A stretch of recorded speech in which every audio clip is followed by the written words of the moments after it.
Are you encountering issues with Facebook not responding on your PC? Let's troubleshoot this together with these practical steps. Firstly, try restarting your device.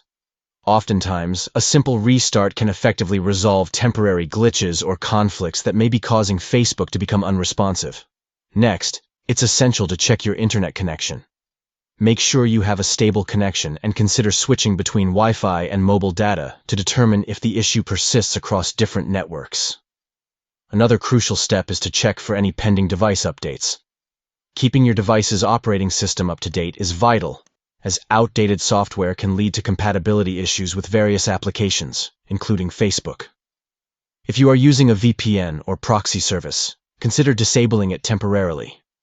These services can sometimes interfere with the functionality of apps like Facebook, causing them to become unresponsive.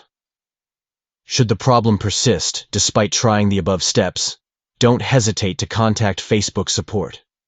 Reach out to their official support channels for further assistance and guidance in resolving the issue.